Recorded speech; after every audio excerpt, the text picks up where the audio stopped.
Jason Paris, welcome to my podcast. Thanks very much for having me, Dom. Hey, and congratulations. Today, the day that we're recording this, is your 6th anniversary at OneNZ. It is, yeah. So it's gone super fast. More grey hair, a little bit more experienced. I feel like you've been rocking the silver fox look since your 30s. Have you? Yeah, it has been a while. And the beauty of going grey early is people say you haven't aged. So. So I've rocked the silver fox look for a while. Oh, you do. I think you look. And I'm not just pissing in your pocket here to get on the right side of you early in the podcast. But you turned 50 last week. I think you're looking great. Maybe it's the dimples that give you that. Oh, thank you. Youthful look. Is this the longest job you've had in your corporate career? No, the one before this it was 7 years. But I've been in the telco industry now for kind of what that means 15. So longest industry. I've been in. Where was the previous one? Was that Spark? Yeah. So I took a job actually, not with Vodafone New Zealand, but to move across to London with my family.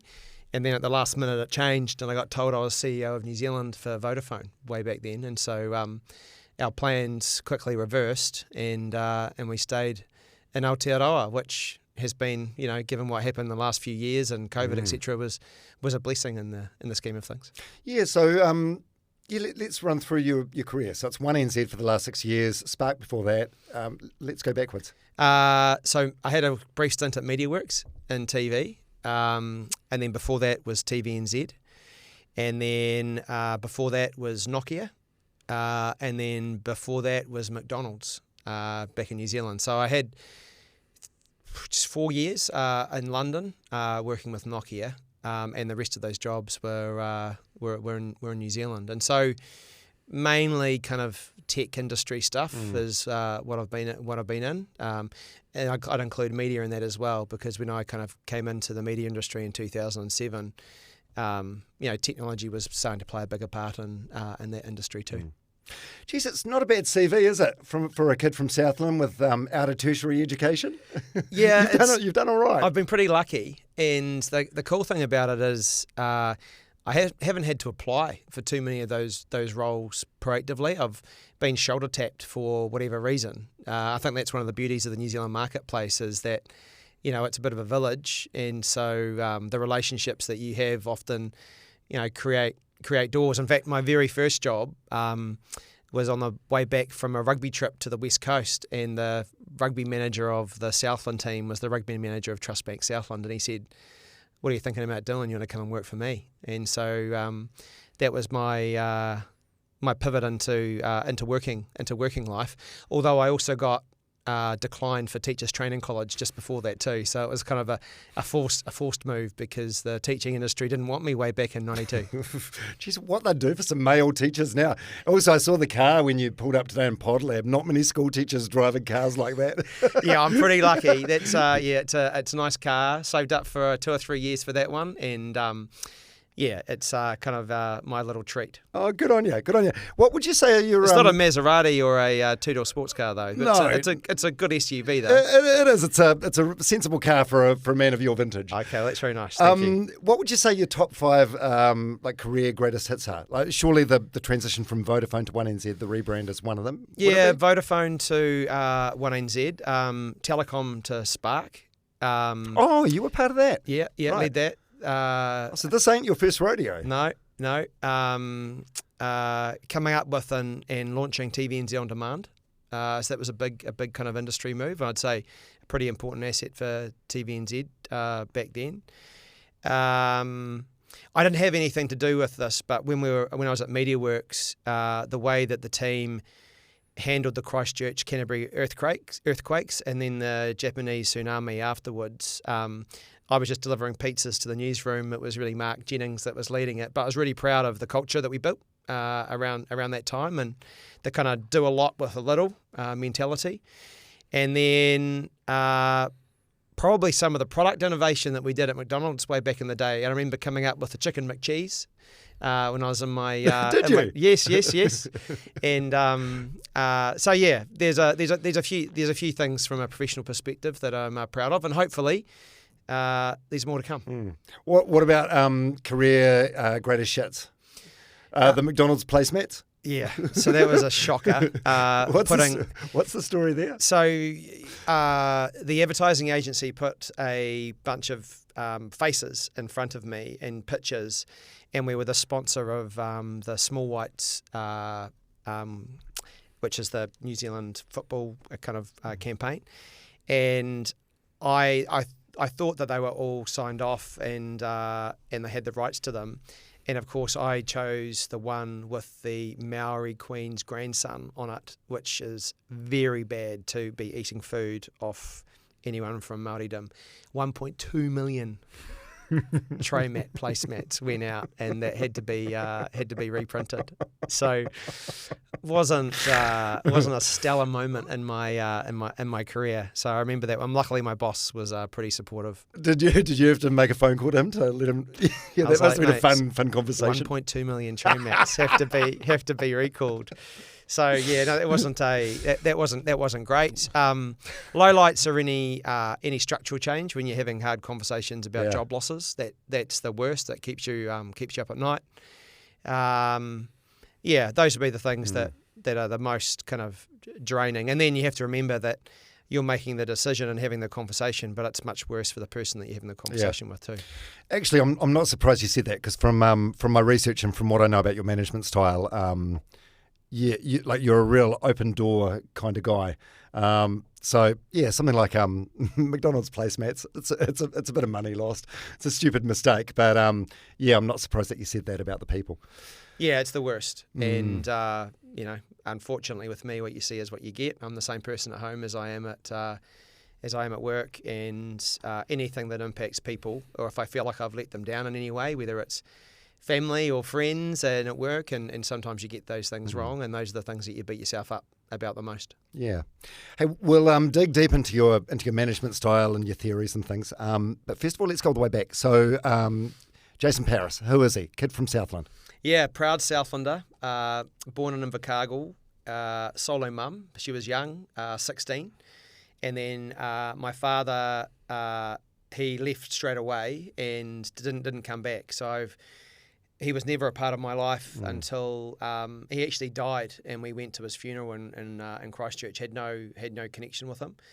My mum's an incredible woman, very strong. A really privileged to have a young grandmother now. In fact, she was just up on the weekend playing shooting hoops with her grandchildren. So that's cool. But at the time, solo mum, 16, domestic purposes benefit, kind of life being. Her teenage years being taken away from her by having a young child. What a massive sacrifice. Were you an only child? Yeah. So mum didn't. My father left straight away, didn't come back, and then for whatever reason, mum didn't have a relationship that stuck to a point where she would have another child, and so it ended up being basically me and her, and then my grandparents, so her mum and dad. Who kind of brought me up. So freezing worker stock right through my family. So my grandparents, freezing workers, my uncle, my mum ended up after I got to the school age where she could go and be at the freezing works. In fact, she just retired last year from Alliance Freezing Works, where she was a meat inspector for a number of years. Yeah. So if you've just turned 50, she must be 66. Yeah, what are your recollection of those years? Because you and I are similar age, and I remember when my mum and dad broke up. I was from Palmerston. Mum and dad broke up when I was about 10, and there was only one other kid in my class, Craig, who had was from a broken home. It was such a rare thing. Was it embarrassing? Did you feel like you didn't fit in, or you felt different? No, not at all. No. Actually, I think there were a few broken homes, or actually I noticed some kids that were in homes that weren't broken that I wouldn't have wanted to be a part of either. Some pretty tough situations that kids find themselves in, they found themselves in back then and still find themselves in today. So to be honest, although we didn't have a lot, I didn't realise it at all. We moved a bit, again, social welfare housing, all that type of thing, but I never remember feeling that I was missing out on anything. And actually, also most importantly, that I couldn't do anything that I put my mind to either. My mum's kind of drummed into me, if you work hard, you give it your best, then you can achieve anything. And so it's only kind of now when I have, privilege to have a nice car. I didn't realise we didn't have a nice car, but food on the table, bed, loving environment, a mum that believed and supported in me, and actually I was lucky. I had a lot of positive role models. My grandparents, as I mentioned, my uncle, but also school teachers, sports coaches. So it was a tough environment in Invercargill and Southland, but I was surrounded by a bunch of great people. And did you have like a chip on your shoulder about your dad or anything? How did your mum sort of address that? No, not at all. Probably the biggest chip on my shoulder was when I had children myself, and I realised that there are little moments that, and this is a kind of a generalisation, that maybe your dad teaches you to back a trailer. I know that's not something that you would say nowadays, or put a hook on a fishing line.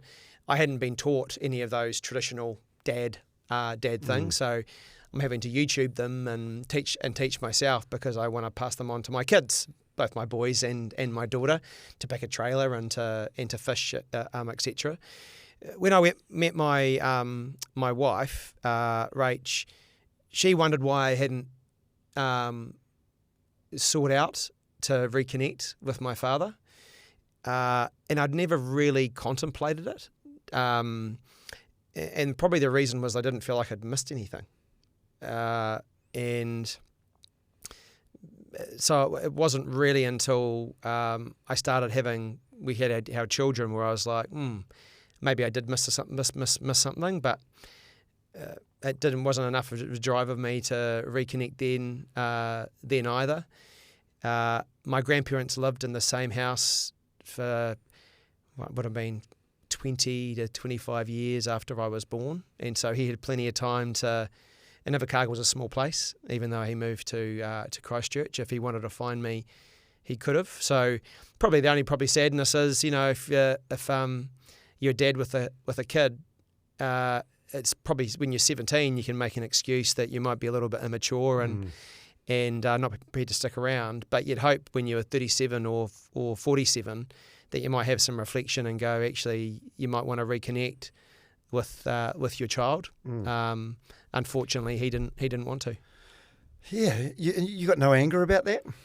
No, because you're sort of indifferent to it. Yeah, and I refer to him as my father. He's not my dad. Your dad's I've got firm views on this. Having you've been involved in a family adoption and stuff, like a dad's a title that's got to be earned. Yeah, correct. Yeah. And so that's just not how I see him. Unfortunately, he passed away.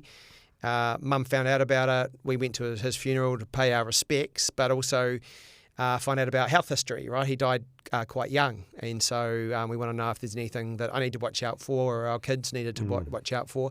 That was a kind of a nice moment, though, because there, by all accounts, and this is the story of his funeral is a podcast in itself, but I found out I had 5 half-brothers I didn't know that existed. And we all found out about each other at the funeral. And so... Younger than you, I'm assuming. Yeah, I'm the eldest. Right. So I went to the funeral. This funeral was opened by someone who said, I'm Robert's eldest son. And you're like, bullshit. My wife did say that. She'd had about two big bottles of Spates by that point. She was like, he's not the eldest son.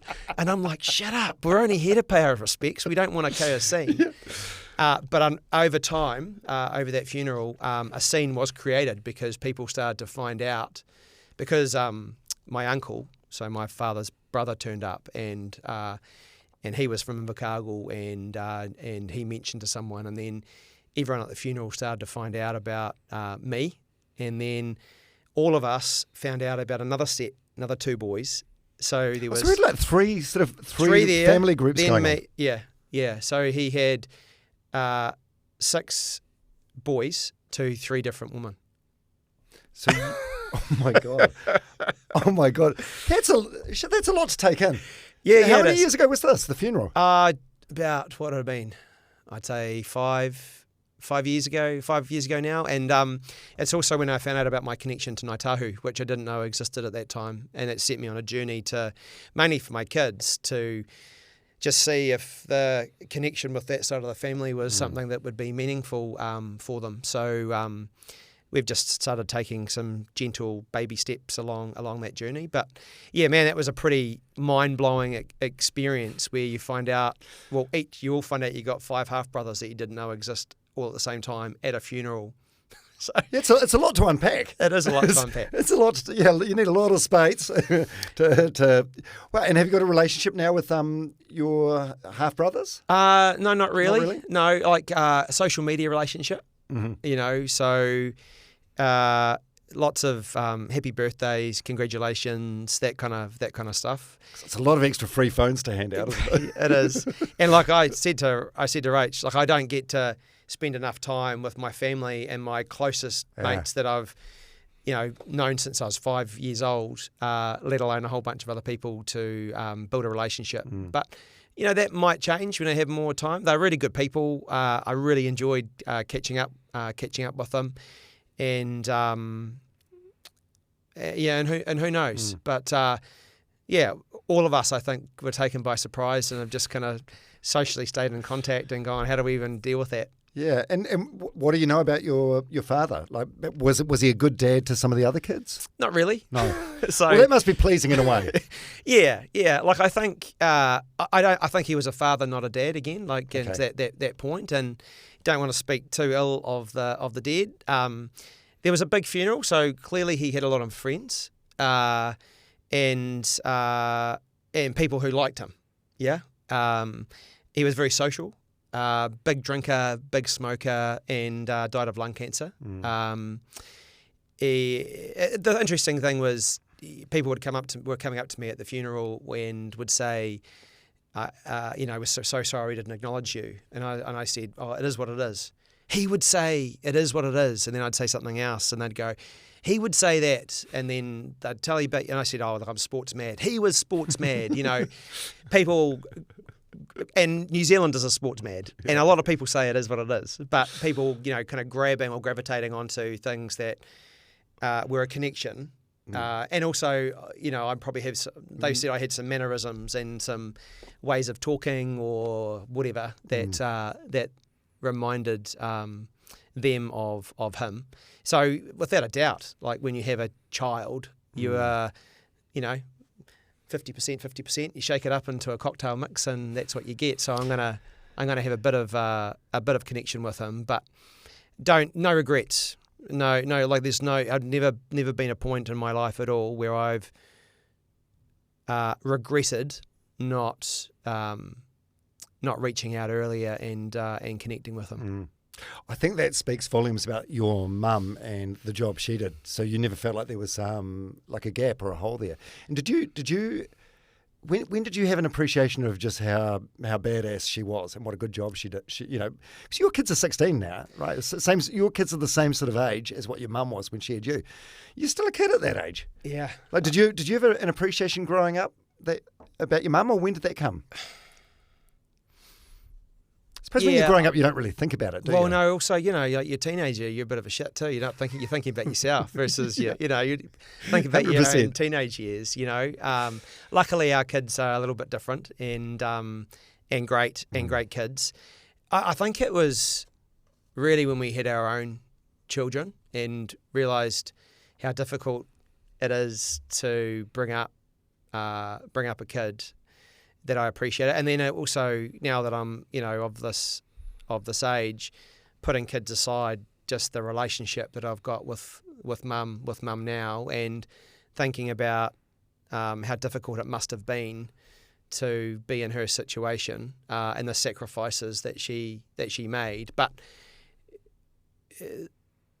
I know I've used that word a lot. It's a privilege. Like, I got given leadership at a very early age, like probably 3 years old, to do stuff, right? Jobs around the house or responsibility.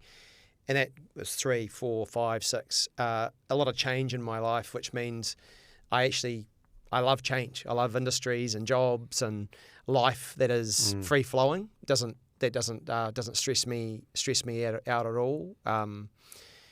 And also I have a sense of, I suppose, of positivity that if you put your mind to something, you've got people, even just one person in your life that believes in you and sees that you've got potential and tells you you've got potential, the world is your oyster. So from that background, it's given me a hugely positive view on life and potential of anyone from anywhere across the country. And so, it's another gift that Mum's given me. Wow, that's awesome.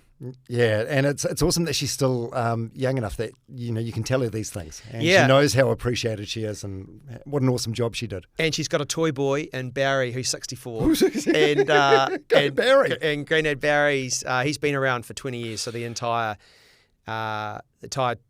childhood of our kids, and so he is their grandfather, and he's a great man. So we're lucky to have him in our lives as well. And maybe if they'd met earlier, then there might have been another child, but they met later in life, and that's great. And they're partners in crime.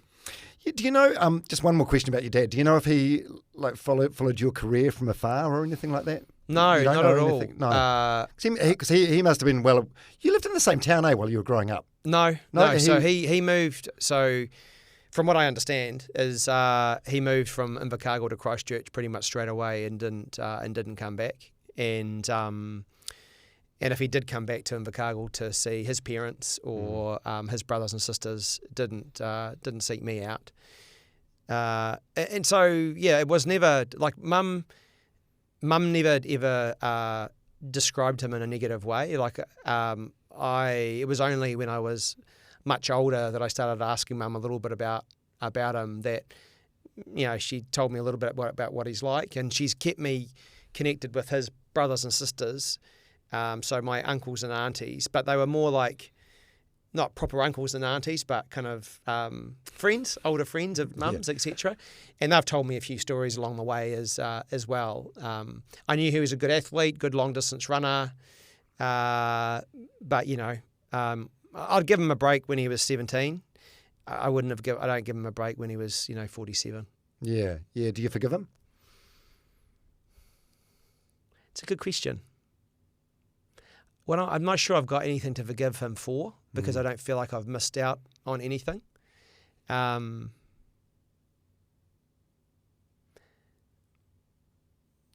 like to think that he, if he had his time again, would regret not being a dad to me. But I don't know. Yeah, I definitely would. But it's not like it seems sad and like a waste of a life in a way, because it seems like it's not just a mistake he made with you; it's a mistake he made repeatedly with. Yeah, I can't speak. I can't speak for my half brothers, and the fact that they were all at his funeral and were there and opened up. I think it's clearly he improved over time. So that's great, but he didn't play that role in my life. So bottom line is I do forgive him, because there's nothing to forgive, but there's some regret I think there. Yeah. Well, thanks for sharing that. I appreciate it. Is it hard to talk about now or not really? No, not really. I think that question you just asked then, do I forgive him? It kind of struck an emotional chord, because it made me more reflective of the relationship I've got with my own children and how much I value that. So it makes me sad that someone that was my father didn't value that. That's the sad part, I think. And but I can't change that now. So move on. Yeah, because you're very very much a hands-on dad. I saw a LinkedIn post a couple of weeks ago about you being invited to some Starlink launch in the States, but it clashes with, what is it, like your daughter's prize giving? Or? It was her year 6 graduation. Bro, do it by FaceTime. Go over to the Starlink thing. Like, you've been a really good dad. You haven't missed anything important. Come on. I think Go to the Starlink thing. I think that is one of the results of not having a dad in my life, and my wife has unlocked this. Is I'm chasing to be the greatest dad, and I'll never think it's going to be good enough. So you want to do more and more and more and more and more, and I beat myself up about stuff. I'm getting better at it. I don't think that the Year 6 graduation versus the Starlink and SpaceX launch, that was a deliberate decision, because I was, I talked to my daughter and I said, how this Year 6 graduation, how big a deal it is. I didn't put any pressure because I'm about to not go and meet Elon Musk and go and watch this rocket launch. She said, Dad, it's the biggest moment in my life. And at that point it was done. There are going to be plenty more rocket launches, hopefully plenty more opportunities to go to SpaceX, but I'm never going to get that Year 6 graduation back. But don't get me wrong, I don't go to every single thing that she would like me to go to. So she had Athletics Day 2 weeks ago. I couldn't get to it. I know that other mums and dads were there. So it's not every single event that I get to, but it's the ones that either are really important to me, or really important to her or the two boys. And I'm proud to say that I haven't missed that moment. And I'm proud that actually I've worked for organisations and I've been in teams that have supported me to make it happen, and I would them. Good on you. I think that's admirable. But devil's advocate, it'd be very easy for you to say, listen, my dad didn't come to any of my things and I turned out fine. Yeah, I know. But so I think it's actually more of that's why I made that observation. I think it's more of potentially me driving it. Like, don't get me wrong. I think when my daughter was doing her dance and doing her songs, and I think it was lovely for her to see my smiling face, but selfishly, it was even more lovely for me to see her smiling face, and I wouldn't want to be anywhere else than that moment. But you're right. I don't necessarily think that going to those events is a requirement to demonstrate your love and your commitment to your child, because there are a whole bunch of people in New Zealand that love their kids as much as I love mine, but don't have the flexibility that I've got to be able to make those decisions. Yeah. And their kids, as you said, are going to be super fine because of it. Yeah, one of the advantages of getting to the age that you and I are at now is you realise just how precious time is and how fast things go. So these moments are going to be gone in the blink of an eye. Like, your kids are going to be growing up before you know it, and you're going to be like, where the fuck did the time go? So it's good that you can be present and be in the moment and recognise that stuff in real time. My boss said to me, because I'm really emotional about Sam. He's got another year and then he goes to university or does whatever he wants to do. And I was talking to my boss and said, man, I'm feeling really emotional about him potentially moving out of home. And she said, that's not the worst part, because if they go to university, they get a whole bunch of holidays and they've got no money, so they're going to come and see you. When they start working, they've got a bit of money and they get 4 weeks off. Guess how many of those weeks they want to spend with mum and dad? None, unless you pay for them. So that was even more upsetting. So I am very conscious that you don't get those moments back, and but not just with your kids, with friends, with your partner, with your mum. I remember just last week I drove into the driveway and I just had this big, really strong feeling of missing my grandfather, who I would call periodically and just check in and say g'day. So all those moments are kind of a nice reminder that they're important ones not to miss. Yeah, how long has your granddad been gone? Oh, he would be 20 years now. Amazing. Yeah. You just had this feeling out of the bolt Yeah. out of the blue. Yeah. It's funny but I think that's the ultimate tribute to like a family member that's passed, that 20 years on, they still hold a space in your heart. I think that's really cool. No, I think that's the right way to look at it, right? If you miss them, just so it shows how much you valued and loved them, and how much the impact they had on you when they were alive. 100%. What about Rach? So your wife Rach, you've been married like 20 years? Yes. Yep. What's the meet cute? So you met in Queenstown? Yeah. So love at first sight. It was for me. I remember her. I actually said this to her. I said, remember when we met each other on the 27th of December, and we were walking down the kind of courtyard or mall strip, and our eyes locked, and that connection. And she's like, "What?" She had no idea. She was with a group of friends, girls. I was with a group of friends, boys, and I saw her and thought, "Oh my God!" And she didn't even notice me. And then later that night, we ended up being in the same bar, and we got there first. There was a table not similar to this. There was 4 of us here. There was nowhere else for the girls to sit. They looked everywhere to go somewhere else apart from sit with us. And then they came in, and then we were like, woomph. And she was from Auckland. I was from Invercargill. We were having quite a bit of banter about the north versus south. I said to her, can I get you a drink? And she said, well, I'm from Auckland, so of course I only drink Bollinger. And I was like, okay, is it some RTD? I didn't know what Bollinger was. So I went to the bar, not knowing that she was joking, and said, can I have a Spates and a Bollinger, thank you? And he said, are you sure you want a Bollinger? And I said, yep. And he goes, once I open it, I can't take it back. And I thought, it must be like one of those $10 RTDs. And I looked back at Rach and I was like, yeah, she's worth the $10. And he came back, and I remember him saying, that's $100. And I was like, what do you mean? I said, what did I just buy? He said, you just bought the most expensive bottle in the bar. I said, I don't want it. Take it back. He goes, I've opened it. So I said, have you got anything by the glass, which is your cheapest? And so I poured 1 glass of Bollinger, 1 glass of the cheapest bubbles, told this table what had happened.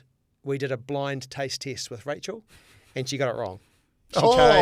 She chose the cheap one as the expensive Bollinger. In her defence, she'd never tasted Bollinger herself at that point in her life, so she had nothing to benchmark it against. But it's a joke within our friends and family that we both got kind of suckered in that night, and the rest is history. Yeah, and she's phenomenal, right? She's like a Harvard-educated lawyer. Is she a partner in a law firm? Yeah, and an author. I always say she should be the one having these conversations. She is so much more impressive than I am in every facet. She'll hate me for saying this. She's slightly uncoordinated, but that's her only. We've all got our flaws. Yes, perfect in every other way. So we always joked, hopefully the kids get my coordination and everything else about her. But yeah, she's a lawyer. She was a partner at Balgully for, I think she was the youngest partner, or one of the youngest partners made up, partner for 10 years. And but I always wanted to write. And so with each child, when she took, don't say it's time off because it's not like time off when you're on maternity leave, but when she wasn't working at work and was working at home bringing the kids up, she wrote a screenplay with her sister. She wrote a play, she wrote a children's book, and so she's always been quite creative and always wanted to be a writer. So when I got the job offer to go to Vodafone in London, she resigned from her law firm, and that was going to be the time where she was going to write in Europe, and then that changed.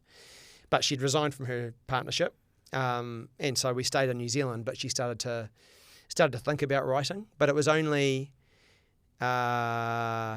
what it would have been kind of 18 months ago, 2 years ago now, that she decided to commit to it and enrolled herself at Auckland University on the Master's Creative Writing course. And she won the Phoenix Prize a year ago, because the new Phoenix Prize winner was announced last night. And then her book got picked up by Hachette, the global publisher, and it goes on sale in April in the US, the Australian and the New Zealand market next year. And also her book's been picked up by Stampede as a Netflix series. So she's amazing. I know. Incredible. So it's a novel. I joke that it's, so she's writing about all the ways that she's thought about killing me. So it's a psychological thriller. Like a how-to guide. It's a psychological thriller. And I remember we were having a conversation and she said to me, you know, I could kill you and no one would ever find out. And I was like, what? What have I done? So I've always say publicly, if I ever go missing, if something happens to me and they go, well, that was a surprise. Look at Rach. It wasn't a surprise. I've misstepped too many times, and I've been taken out. Well, she won't be able to use anything that's in the book / Netflix series. Exactly. So, like, I'm really proud of her. I read a lot of that genre, and I've read her script, her book now probably 30 times, and all its different variations, etc. There was only 2 days where she didn't talk to me because of some of the feedback that I gave her. Because, you know, you think about you pouring your heart and soul out into it, and I've got a very limited vocabulary. And so when I'm trying to find words to describe how I can help make the book better, sometimes I can be a little less sophisticated than I would like to be. But you need ChatGPT. Can I have another sentence for it's a bit shit? And so she's done a phenomenal job, and the book is amazing, and and she's it's a 2-book deal that she was signed up for, so she's about, I think, 25% through her next book now. That's incredible. Yeah, wow, it's incredible. A grad from Harvard with a master's in law, where she graduated first. Her dissertation at Harvard was published in the Wall Street Journal. Like, she's a super and an amazing mum, great friend. Like, I'm very privileged. Shit, you're proud, aren't you? Oh, so proud. Like, seriously. And, but she's not everything that she's doing and the kids are doing. She's just an incredible human being. She's just a special person. Really? What makes her so? Selfless. Yeah, her first thought was about everyone else before herself. Not like just dissimilar to my mum, actually. Well, they say you marry someone like your mother. Yeah, and her parents are the same. Liz and Jock, incredible people. Who were amazing parents to her as well. And I think that's the values that they instilled in all of the kids that they had. So super impressive. And her brother's got a very successful career in finance. He's got his own fund that he's raised money for, and lots of investors are trusting him in. And then her sister Bridget is the country manager of Xero. So very successful family. They're all high achievers, but fantastic people first. Yeah, and you guys are power couple, like both big jobs. So how do you? Yeah, what's the home calendar like? Have you got like a whiteboard? Is it a blackboard? Is it just a Google calendar? Like how do you make things work with your various commitments? Yeah, it's pretty chaotic. I would say both Rach and I would say that the thing that we sacrifice the most is our own relationship, even though it's super strong and full of love, and also our prioritising ourselves. So I'd definitely like to go to the gym a little bit more, or spend more me time. But we prioritise our kids, our work, our friends, our family, and then we'll kind of get to us and ourselves when we can. And often you never get to them. I think that's the same for a lot of people. So I'm not saying that we're unusual in any way, but it's something we talk about because, when the kids leave home, we don't want to look at each other and go, who the hell are you? That happens a lot. Yeah, and so that's something that you got to actively work at, right? You want to make sure that you continue to fall in love with each other as you change inevitably from when you first met.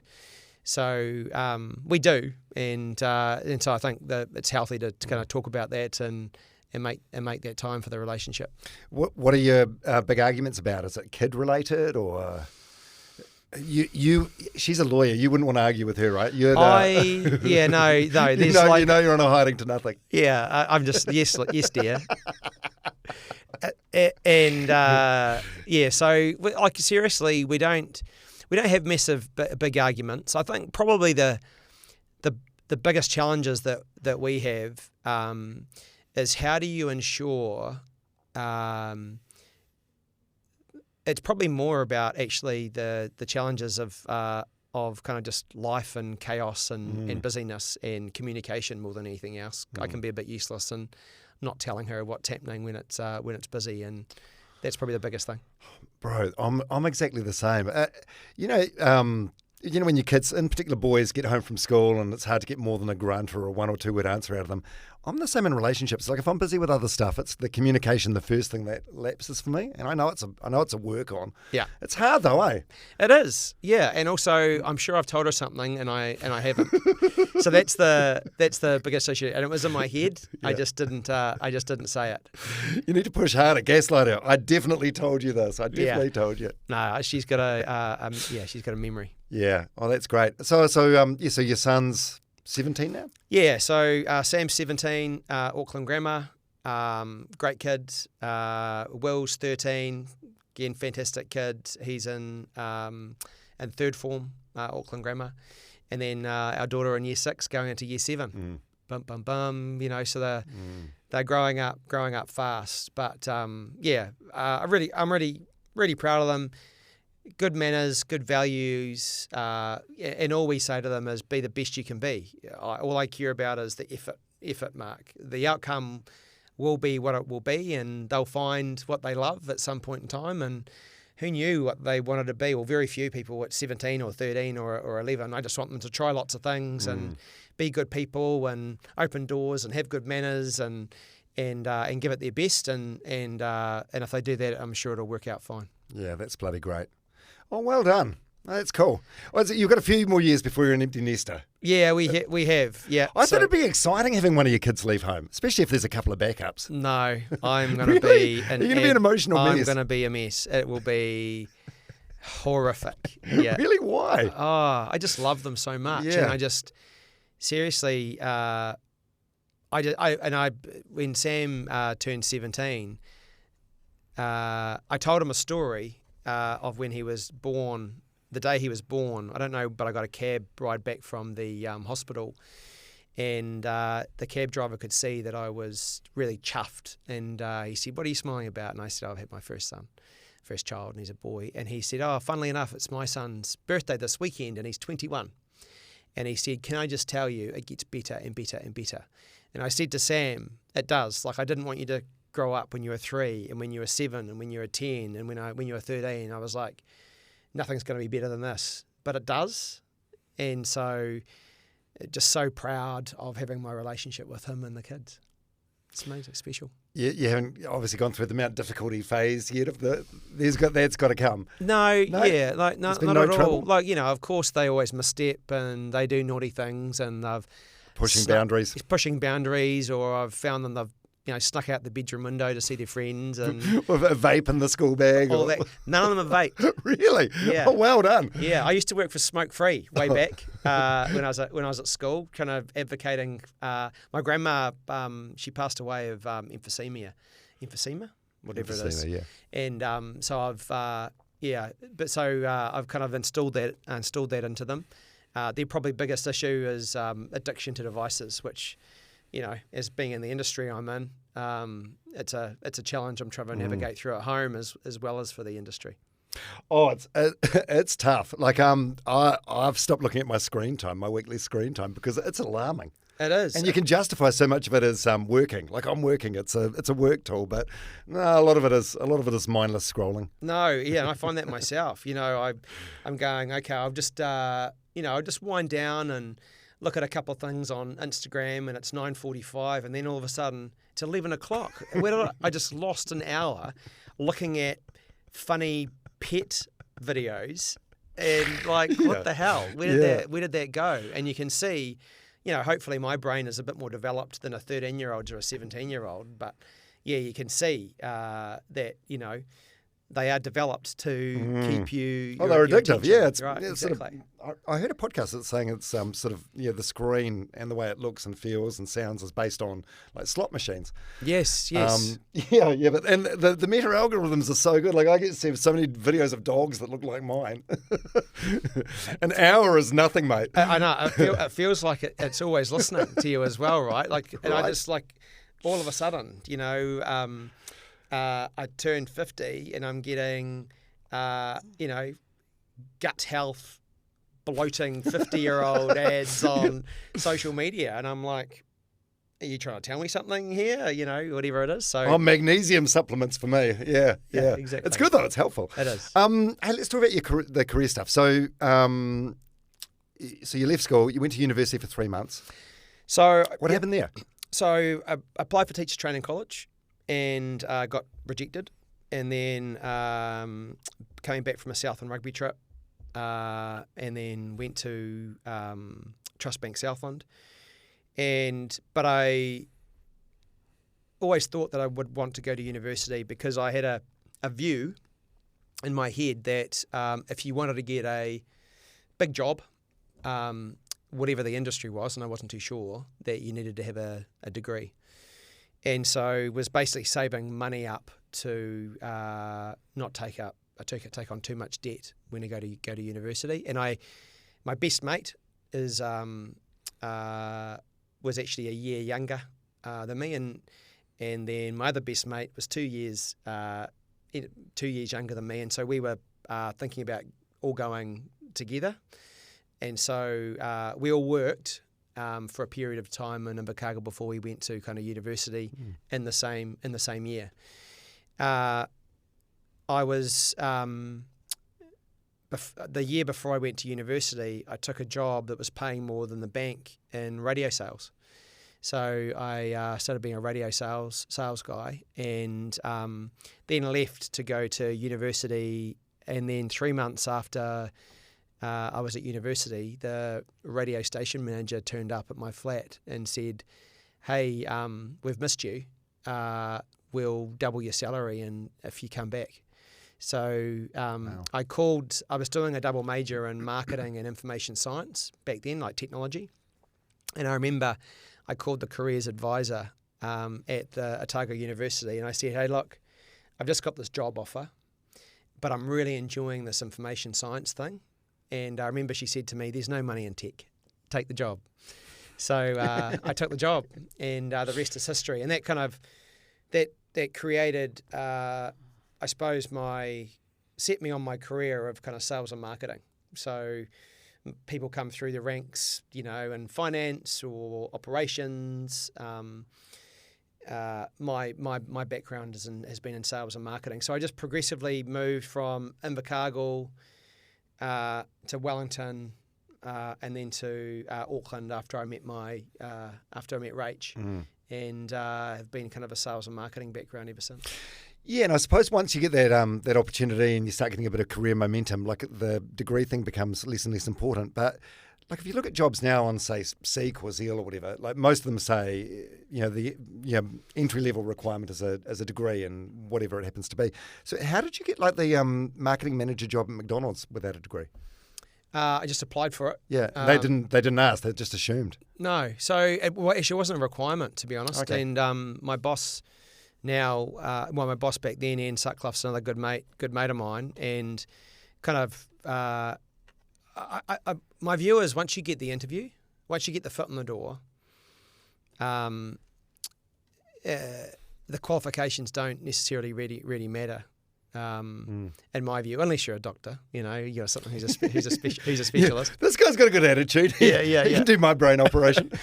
But when you're coming through the ranks in sales and marketing, and he just took a chance on me, a crack, and that was my kind of first big marketing role was at McDonald's. Up until then, I was kind of a sales and marketer, and so yeah, he took his first big punt, and then. It wasn't really a McDonald's role, but the Nokia role, the TVNZ role, the Media Works role, the telecom role, even possibly the Vodafone role, having a degree never came up. I think people probably just assumed. Or it gets to the point where you've got so much experience, it just doesn't matter. It doesn't matter. But I did have a chip on my shoulder about it. And when I was at TVNZ, my boss, Rick Ellis, I talked to him about it openly. And he said, shit, I didn't know that you didn't have a degree. And he said, I never would have thought, you're smart, you're articulate, you can, you're structured in the way that you think and write. But that was created basically on 4 years of work experience, while others had 4 years of structured learning. And so, as we just said before, like Rach and I are the complete opposite ends of the education spectrum. Masters from Harvard, no university degree. So TVNZ and Rick funded me to do a business course at Harvard. I think it was in 2008. And I went across there, and there were people from all around the world. And within 24 hours, I was like, I'm as good as them. Like, I can have conversations about the case studies. I can get the concepts of the models. I can debate with them. I can ideate. And it was a really big psychological moment for me in my career, where I realised that I wasn't smart, I didn't have an issue with not being smart enough to be able to, be the CEO of an organisation. And so it was probably an impediment or a hurdle that I was putting on myself versus others were putting on me at that point in time. And it never really came up from that point, because, as you said, your experience, your track record, New Zealand's a village. People know what you're doing, good or bad, every day. And if your track record is good and you're doing what you said you'd do and you're showing up well, then opportunities open up for you. Yeah, 100%. Do you think, are you familiar with imposter syndrome? Yes. Yeah. Do you feel like you were sort of experiencing that when you went to see Rick Ellis? Oh, absolutely. Was there a degree of that? And I think there's still a degree of that in me now. I'm still waiting for... Yeah, I still, seriously, I would say at least every month, if not every week, I go, how the hell did someone like me get here? Like, it's just bizarre. I'm waiting for someone to tap me on the shoulder and go, how the hell did you get here? And I'll go, I know. Game's up. You got me. I just genuinely cannot believe how lucky I am that... and that's every job. Like, I said, Ian giving me the crack at McDonald's, Murray giving me the crack at Trust Bank Southland, the radio station manager picking me back out of university, Rick Ellis just grabbing me out of London and then sending me to Harvard, Simon Muta giving me the opportunity to do the telecom to Spark, run 2/3 of their business. Like, it's absolutely incredible that these people have, given me the opportunities that they have, and you don't want to let them down. And I've, that I think I've got the imposter syndrome as a dad. Never going to be good enough. I've got the imposter syndrome as part of the team as well, that you're never going to be good enough. And that drives me. I think it's quite, it shouldn't be, but I think it's quite brave or courageous of you to admit that, because, imposter syndrome? Or Yeah. Well, I mean, I feel like there's a degree of, you're supposed to have, people talk about fake it till you make it, but I think most of us, I've had heaps of All Blacks on the podcast, and they all admit the same thing. Like, the first day they turned up, so they'll have a killer super season or whatever, and then turn up to the All Black training, and they'll be like, fuck, I don't belong here. I think it's really refreshing to admit that. Yeah, especially 6 years under the desk. It's true, and hopefully you can use it as a driver, versus feeling uncertain. So but it's there every day. I just go, how the hell did this happen? and how do I, work hard enough to make sure that the music doesn't stop. Is that exhausting? Yeah, like the CEO roles are actually any industry. Like they're tiring. They're 24/7, and I've purposefully decided that my role as a CEO is a 24/7 role because I want to be as accessible to as many people as possible on every social media platform too. Every conversation I have with anyone, I always give them out my personal email address and I tell them that I'm your personal account manager. And I'm your personal account manager too, Dom. And because I want them to know that I take the role that we play in their lives really, really seriously, one. Two, it's the best way for me to know what's happening in the business, good and bad.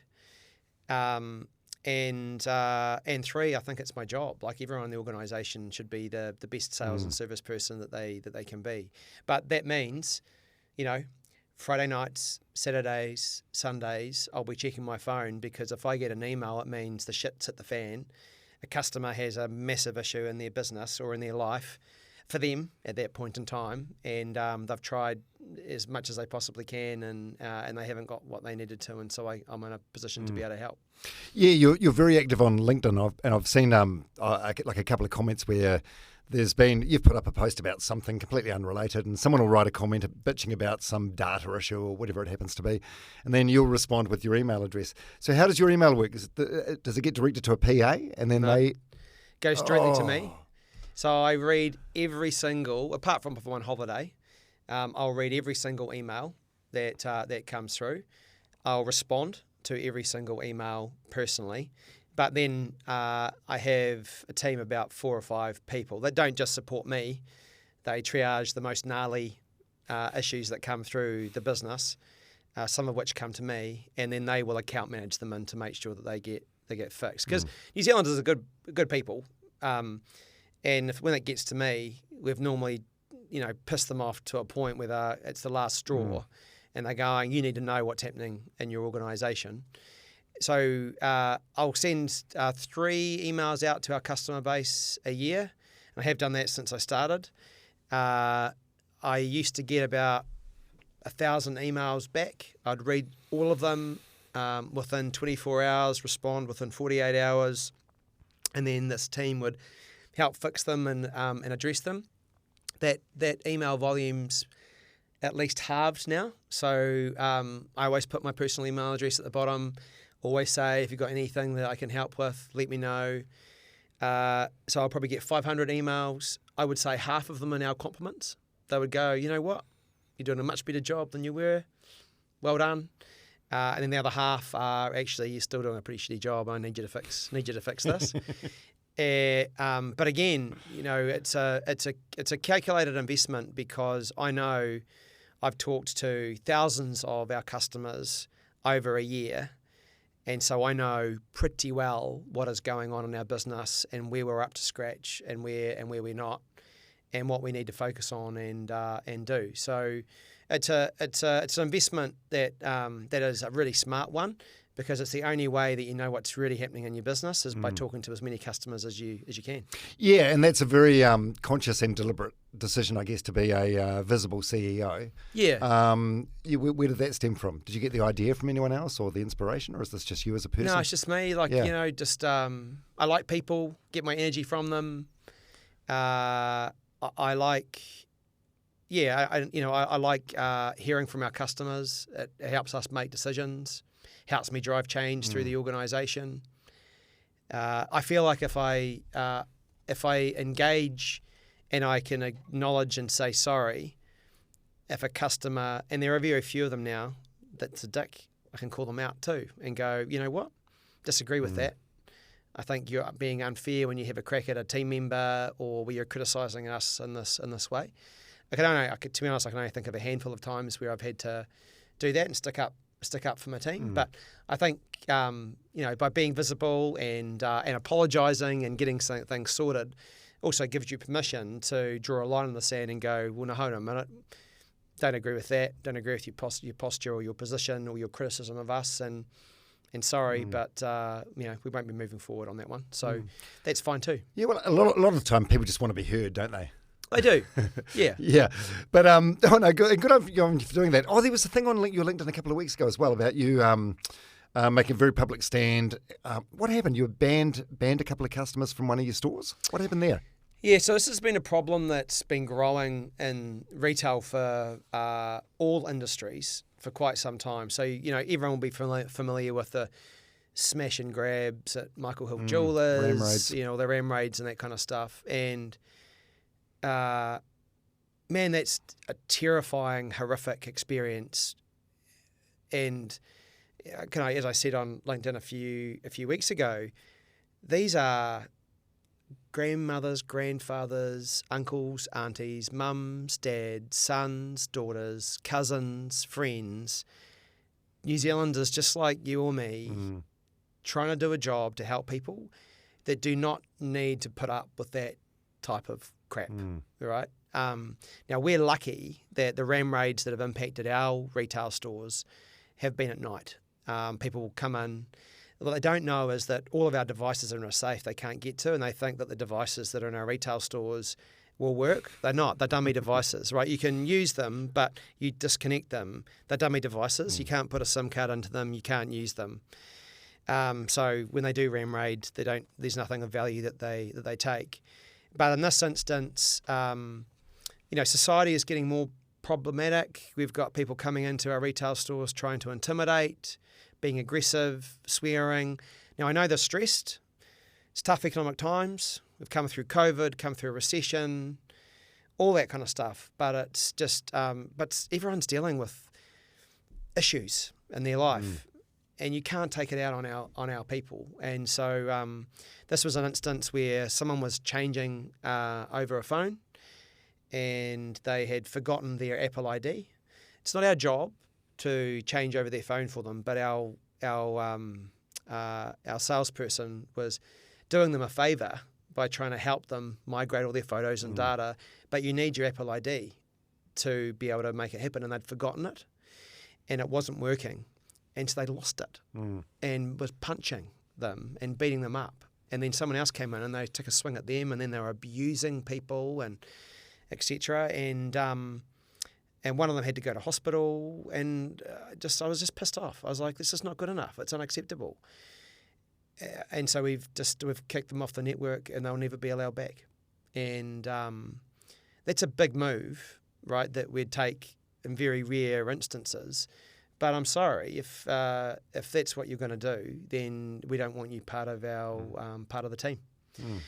So, so they will never be a One New Zealand customer ever again, and they can find another telco to connect with. Yeah, to me that doesn't feel like a huge move. Like, that's outrageous behaviour. Like, it's incredibly poor form. Like, how traumatic for the staff members involved. Oh, massively. And actually, I think, when we're supporting them, and I talked to them on the day and then the week after.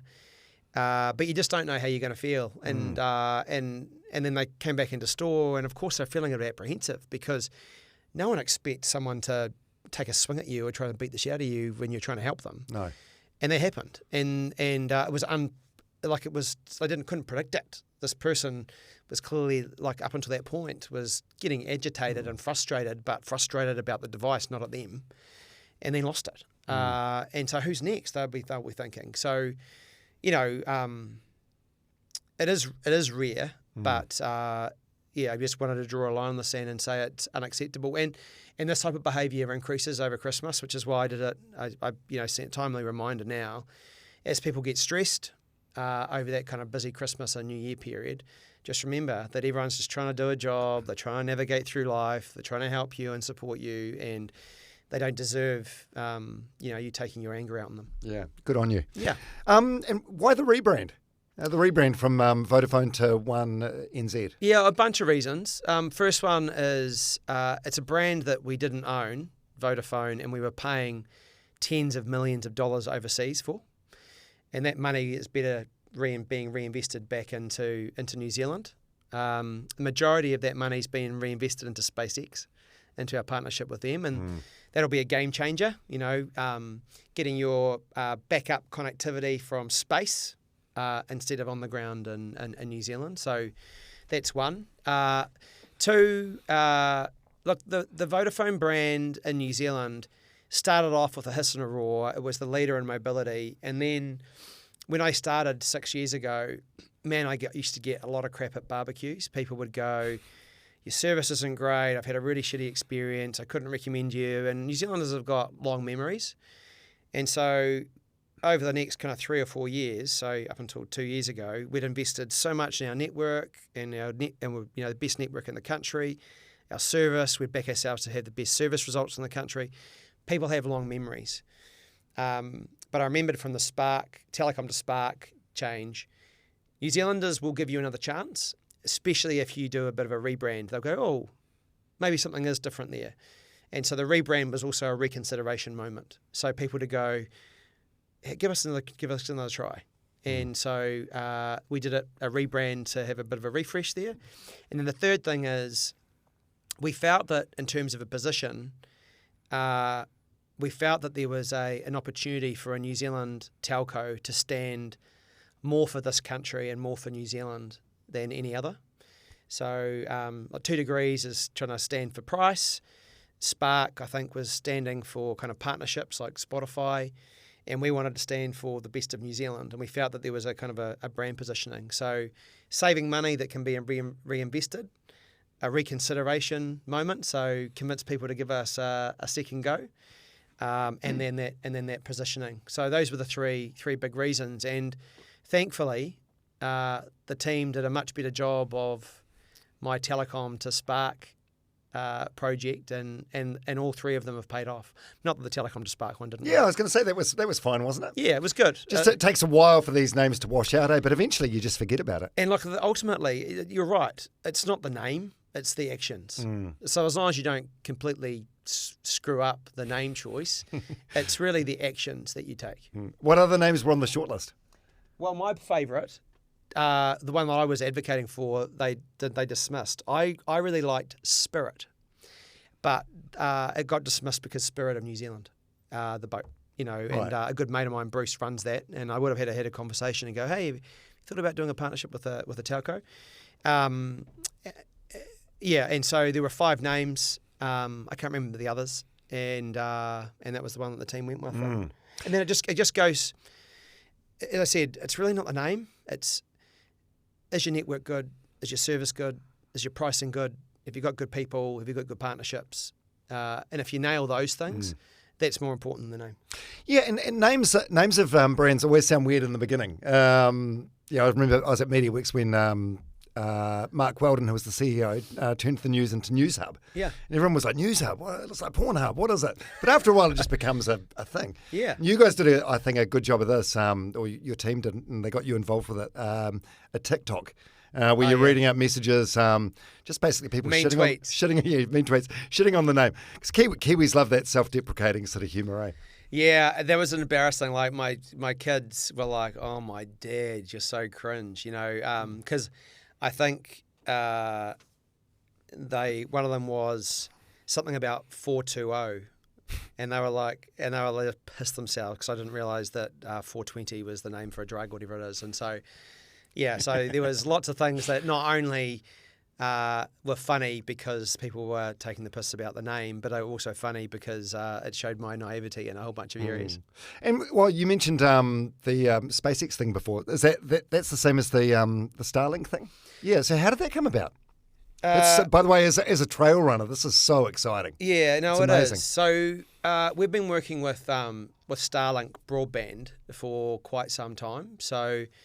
And it really came into its own off the back of Cyclone Gabriel, because we could, when power was out, when fibre was out, we could deploy the Starlink broadband satellite dishes. We did it for the New Zealand Defence Force. We did it for the airports, where we could get Wi-Fi connectivity connected to a generator. Because when you lose connectivity, it's your lifeline. You can't tell people that you need help. You can't tell people that you're safe. You can't tell them where you are. And massive anxiety for people that love you and also the people that you love. And so I talked to the team about SpaceX's Starlink to mobile service. And so how is that progressing? And we'd had a conversation with them, but the price that they'd quoted us was massive, so expensive. There was no way that we could afford it. And so I decided that I'd like to have a crack at convincing them that they should give us a better deal. And so we basically did a pitch to them and said, look, 60 million sheep, 5 million people. It's the same population as Alabama and the US. We're a rugged country of explorers. We're the perfect test case for this technology. We're fast adopters of technology. We've got a partnership with you on Starlink broadband. We've just had a massive cyclone that's devastated parts of the country. We had floods in our major city. This is going to be a life changer. 40% of Aotearoa doesn't have coverage. We love fishing. We'd love to partner with you. We're really bloody easy. And so we pitched to them, and they said yes. And so we signed the deal, and it happened so quickly, actually, that it was only about a month before we were changing from Vodafone to One. And so the team decided to make it as part of the kind of launch day at the kind of last minute. And we announced it at the same time as a good example of the money that we were saving by rebranding being invested back into New Zealand. And you asked me before about proud moments in my career. This is probably going to be up there, if not the number one, just because if we can help save one life through this technology, it'll be worth it. And it's amazing. We're doing all the testing now, but you have a smartphone, compatible smartphone in your pocket, and what compatible means is while we're doing all the testing, and you can see the sky. Then you'll be able to get a connection with the satellite travelling 500 kilometres above you in space, travelling at 27,000 kilometres an hour in sequence in a constellation with others, first by text, and that's when we have about 300 satellites up that you'll be able to do text service. We need over 1,000 before you can do voice service. And then no matter where you are in New Zealand, you'll have coverage because of satellites in space, as long as you can see the sky and you have a compatible smartphone. It's insane. It's an absolute game changer, right? Oh no, it is. It's going to be amazing. And so we're doing all the testing at the moment across all parts of New Zealand. Load testing, customer experience testing, device testing, location testing. So it's working when you see the sky. It's working in buildings when you're close to windows. But we, just like any coverage that you've got in an elevator, you don't get coverage. In a mine, you don't get coverage. Underwater, you don't get coverage. And we just need to see where the satellite coverage will reach. So yeah, it's cool. So while the negotiations were going on, were you worried that conversations were going on with your opposition or anything like that, or? Yeah, you never know, and that's why you have to move fast. And I think that's one of the advantages that we do have, is that we'll move quickly, that we're easy to partner with, that we had a lot of ambition in terms of what this could do for the country and how we could be a test case for them for the world. And then we signed up to a period of exclusivity with them as well to make sure that we could get it for a period of time to kind of create a strategic advantage for us. The only thing I would say is when the voice service goes live, we are going to make sure that everyone can access this the 111 service regardless of which telco you're with.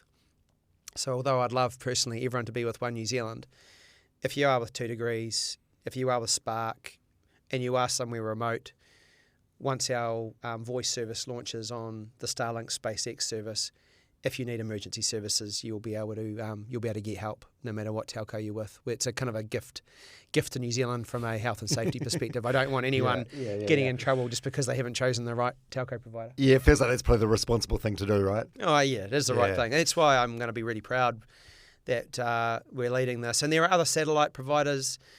SpaceX and Elon Musk are way ahead of probably, they're years ahead of anyone else. And I love the fact that, when we make a big move like this, everyone tries to play catch up. I think competition is good, right? Oh, absolutely. It's necessary. Otherwise, nothing gets changed. Nothing gets done. Did you have any direct dealings with Elon Musk? I've had 2 email conversations with him. One was on the deal. The other one was when we did our launch video. And we sent it through to them for approval. And he said, I love it.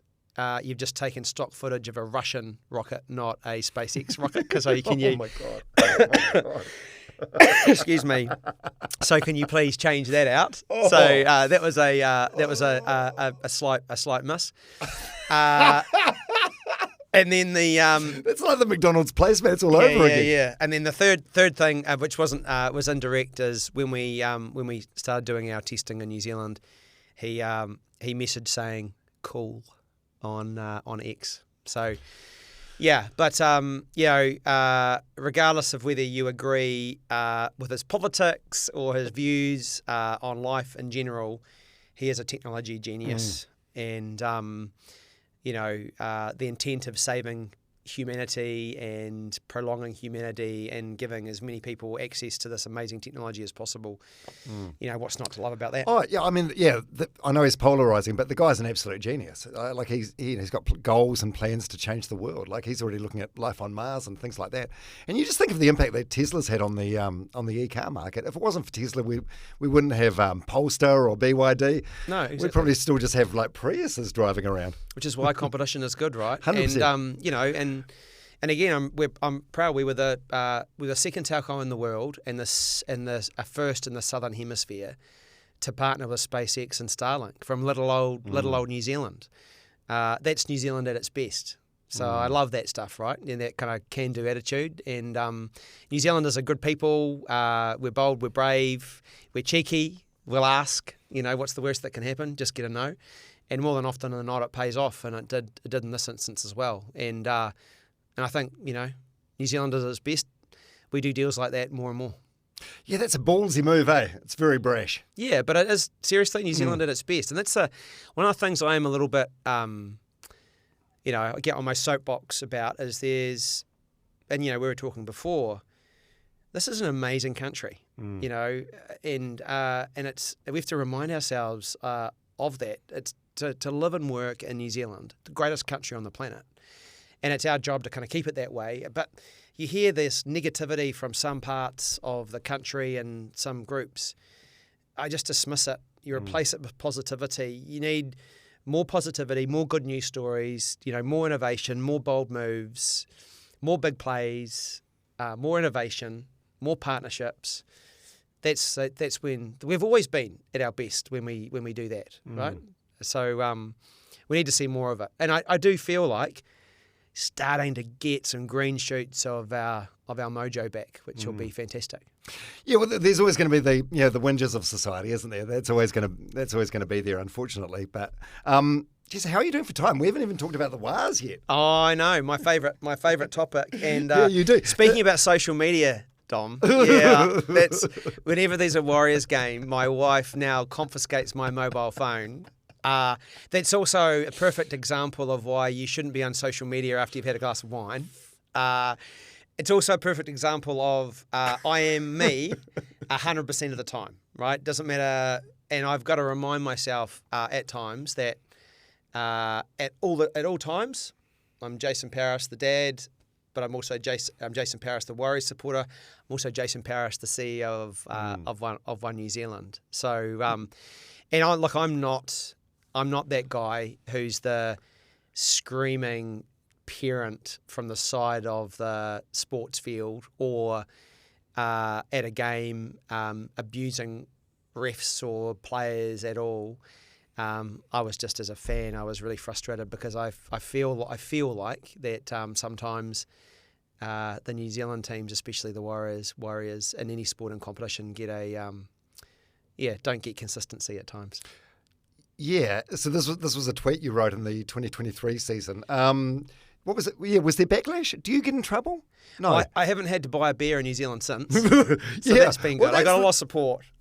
Like a massive amount of support. Because you watch it and they go to the bunker for just about every single... Anyway, and I don't want to get you riled up with it. No, but like the end of the day, refs are human and they are just trying to do their best, and all of us make mistakes.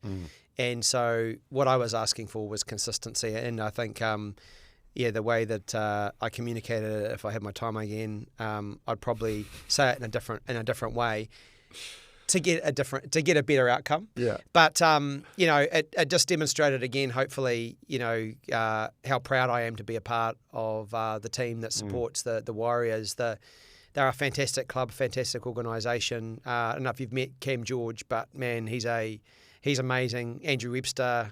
What a leader. Yeah, I've had him on the podcast. Amazing guy. Yeah, just a phenomenal guy, right? And again, just great values, good people, great work ethic.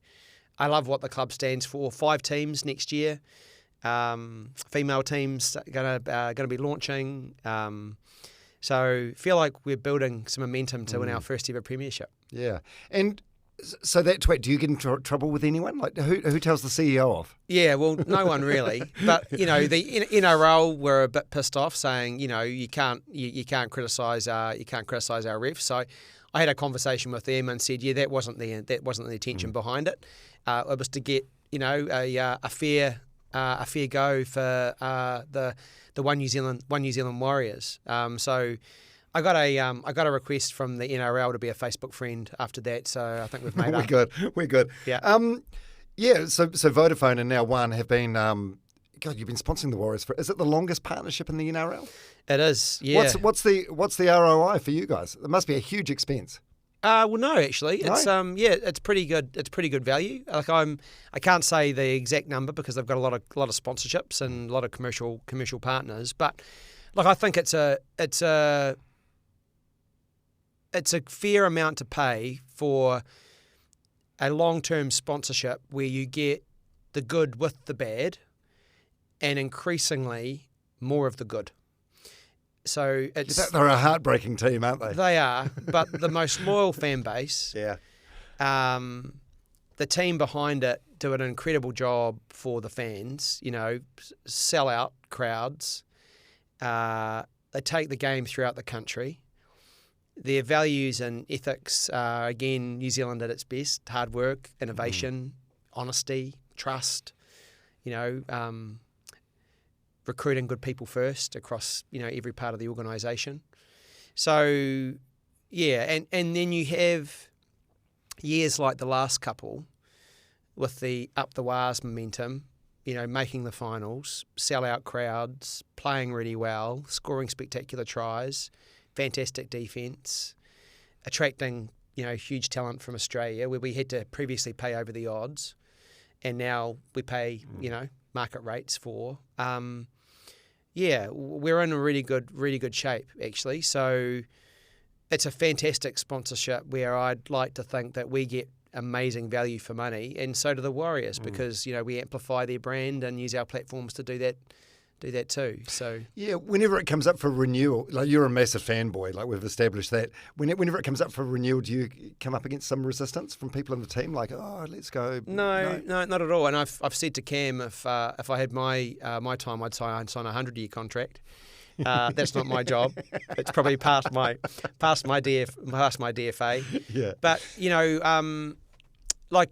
we always compare it to other sponsorships that are available in the market and how much you'd pay for them, and it's great value for money. And it's not really a sponsorship, but it really is a partnership. It's a friendship even. We've got each other's back after 20, 25 years, and if it's not 100, I hope it's another 25, and there'll be good times and bad. And I think that's why the fans in New Zealand respect us as well. It's why it's often called the One New Zealand Warriors. People, no matter who are fans or the media, are happy to give us the attribution because of the loyalty. And the other thing I would say is that the game is going from strength to strength. The NRL, they are so innovative. The way that they've sped the game up, the way they package the game up, the way they test and trial rules and keep the game, the ball in play more.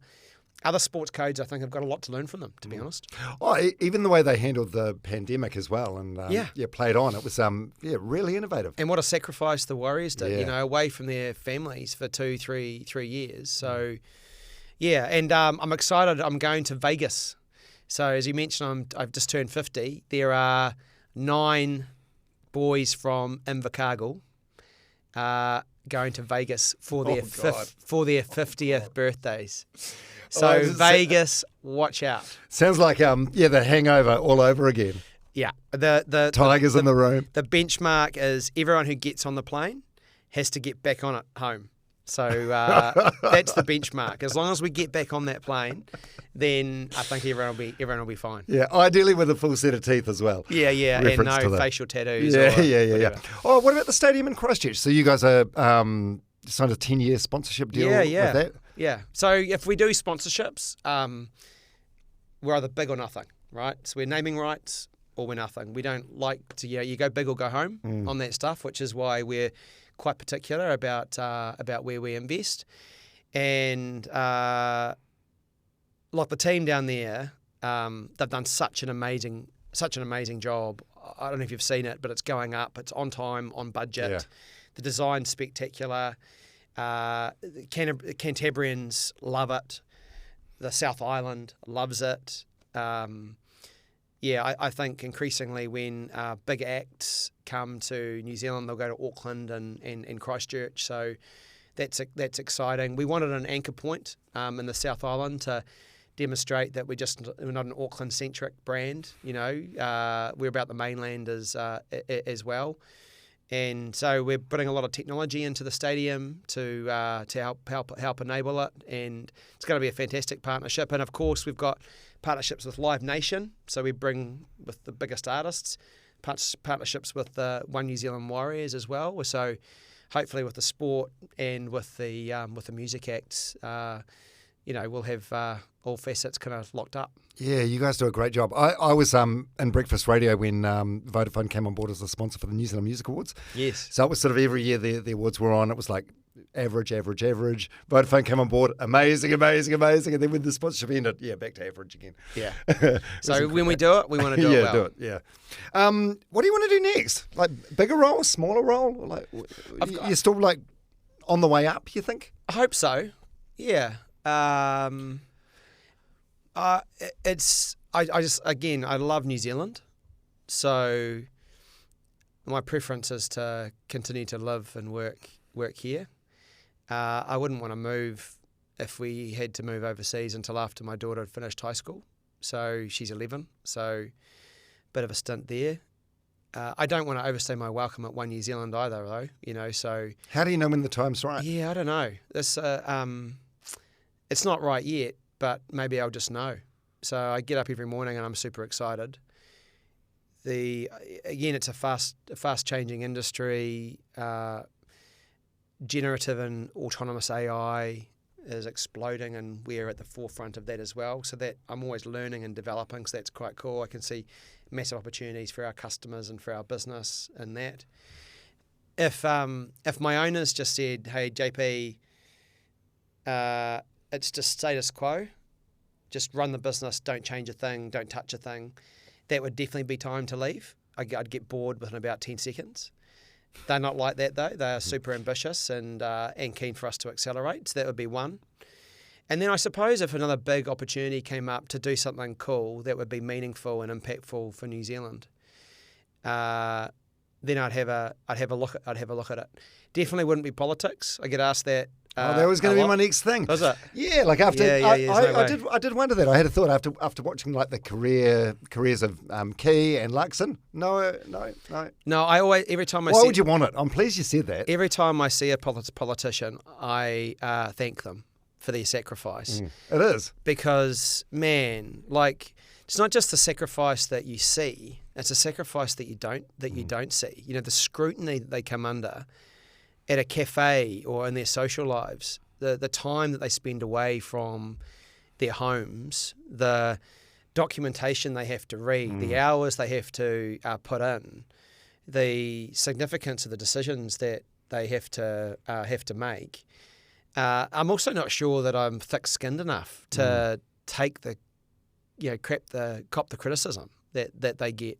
Even if you get into government, you know that 50% of the country didn't vote for you. So it's quite hard, right? You imagine walking through and knowing 50% of this room didn't back you. You know, it's a pretty hard thing to get your head around. And then, you know, again, also family. Social media is brutal. The impact on kids, family, all that kind of stuff.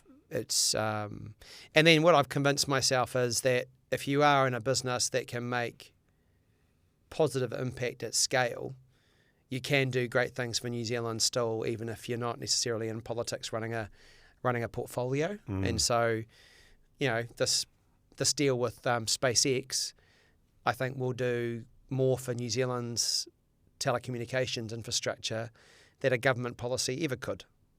And we're funding it, so there's no cost to the taxpayer. So that's pretty amazing. And, you know, hopefully what we do with autonomous AI will be another big thing that New Zealand will benefit from. So I also probably don't see the need to move into politics to make a big positive impact on New Zealand. But, you know, what's next? I don't know. I hope it's just within my control and that I don't, you know, get that tap on the shoulder going, what are you doing here? And I go, yeah, I know, and then I'm off. It's the bad shoulder tap. Yeah, exactly. Yeah. Also, politics. I mean, with your skeletons in the closet, I don't know if you'd be fit for Prime Minister. Do you want to talk about the McDonald's incident at the Sevens?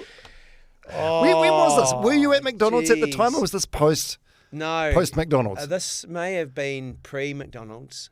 So how old were you? Like in your 20s, 30s? Early 20s. But in your defence, those hotel doors, they do slam alarmingly quick, don't they? Yeah, so this was Wellington Sevens. We were all dressed up, Mexican theme. It was the day one of 2 days. As people were drunk way too much and needed something to soak it up, so I didn't wake up with a hangover the next morning. Bought McDonald's. For whatever reason, took all my clothes off in the hotel room. Was eating my McDonald's nude, and then was like, "Oh, I know I'm going to wake up feeling really rough in the morning, and I'm going to feel even worse if I can smell that kind of old McDonald's smell.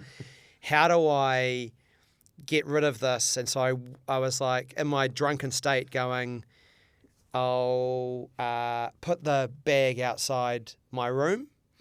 And then as I put the bag outside my room, I heard a click. And it was like 3 a.m. And I was like, oh my God, I've got a McDonald's bag and I'm nude. And so then I was like, there must be some like kind of closet with towels or something in it. And so I started in my drunken state trying doors, which would have been other people's hotel room doors. And I then was like, oh my God, I went down the next floor thinking, well, the closet with the laundry might be on the next floor down, trying doors on the next floor down, until I gave up. And then I had to go to reception with a McDonald's bag in front of me. The door dings open. Unfortunately, there's like 10 people in reception, even at 3 o'clock in the morning, plus reception staff. And the beauty of it is, the guy just looked up from reception and said, "What room?" He'd seen it before. Every weekend. He was like, "What room?" I said my room. He grabbed, and he unfortunately had to come up with me because I had to describe what was in my room because I didn't have ID, clearly, and describing the room. And the elevator was a mirrored one. So there was nowhere to hide my body from him. And I remember the music, the lift elevator was like, do, do, do, do, do, and I was just like, oh my God. Sobered me up real quick. So, yeah. There are a few stories like that, which, as you've said, I'm pretty glad that social media wasn't as prevalent when I was young, and people haven't got any photos. Luckily. So Vegas next year, undies to bed each night. Yeah, undies to bed, and that's my benchmark. That's my benchmark. Do not get locked out of my hotel room naked. Yeah. Oh, that's great. It's a great story. I've had, unfortunately, a true one. Yeah. Have you had a similar situation? Similar thing. Yeah. Similar thing. Undies ever since. But those doors, it's like, what? How did that shut so quickly? I know, exactly. And I'll never forget that sound of the click. And I'll never forget. But as I said, that what room, it's clearly something that happens regularly, every damn weekend. For hotel rooms. Every damn weekend. Couple to finish with. Any regrets? Any regrets? There's like when I was a teenager, I mentioned before, you're too cool for school. I remember being a 16-year-old and one moment being a little bit disrespectful to my grandmother. It was only once, but I remember her telling me off, and I remember I'm now 50 now, and it was when I was 16. So any moment like that where I felt that I was disrespectful no matter what age, or not as caring, or didn't represent myself in the way that I would like to. That's probably my biggest regret. It's all those human moments more than anything else. Nothing really work related. Like the jokes about the placemat reprints, all that kind of stuff. It's disappointing, trivial, really, isn't it? But in the scheme of things, it's any moment where I hurt someone. That's the stuff that I'd regret. I reckon that says a lot about your character. That, 3.5 decades later, you're still, that's the first thing that comes to mind. It is, and I remember it, and I can remember that feeling of letting down my grandmother now. Yeah. Are you proud of yourself? Yeah, I think I am. I know I'm a good person. Like Steve Hansen, one of my favourite quotes of his is, "The mirror never lies." And so, I know I'm not perfect by any stretch, but I know that I try and be the best that I can be, and I try not to beat myself up when I let myself down. So, I'm proud. The thing I'm probably most proud of is my children, and feel like I had a part to play in bringing them up with good values and being good kids. I'm proud of the relationships that I've got. I'm proud I'm a good friend, and hopefully the people that I've had the opportunity to work with or be friends with or talk to have found that a positive engagement. And so I'm proud of probably proud of the human stuff as much as anything. Well, Jason Paris, this has been a lot of fun today. It's been great. You're a unique CEO, and it's been fantastic to sit down with you and pick your brains.